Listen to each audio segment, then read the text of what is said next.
In this video, I'm going to show you how to preview your work professionally in Inkscape so you can catch technical issues, check accessibility, and verify how your design will look before exporting. Previewing is one of the most important steps in a professional workflow because it helps you spot mistakes early and ensures your artwork looks correct across different environments and sizes.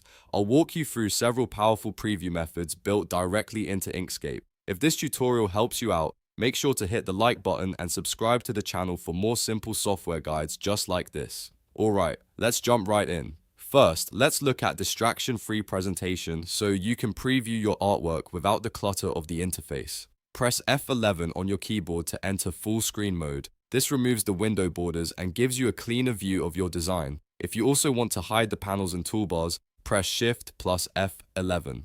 This toggles the interface panels on and off so you can focus purely on the artwork itself. This is extremely useful when reviewing layout balance or presenting your design. Next is technical outline mode, which is essential for precision work like laser cutting or CNC preparation. Go to the top menu and click View, then Display Mode and select Outline. In this mode, fills, filters, and visual effects are hidden so you can see the raw vector paths. This helps you detect overlapping shapes, duplicate lines, or stray nodes that could cause problems in production. Outline mode is also helpful when checking path logic, especially when text has been converted into paths. Now let's check accessibility and scaling.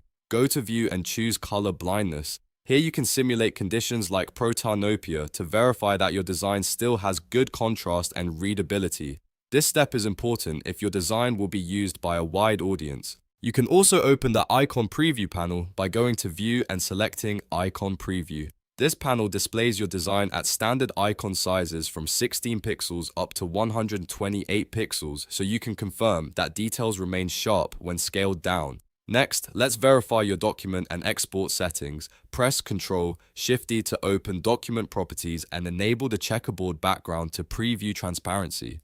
This clearly shows the difference between transparent areas and solid backgrounds. If you notice that filters look pixelated, press Ctrl-Shift-P, go to the rendering section, and set filter effects quality to high for a better preview. Finally, press Ctrl-Shift-E to open the export panel and check the preview thumbnail, which shows the final flattened result. One final technical tip. When installing preview tools or extensions through browser links, consider supporting the Inkscape project through contributions so the community tools continue to improve. And that's how you professionally preview your designs in Inkscape before exporting. If this video helped you, make sure to like the video and subscribe for more quick and practical tutorials.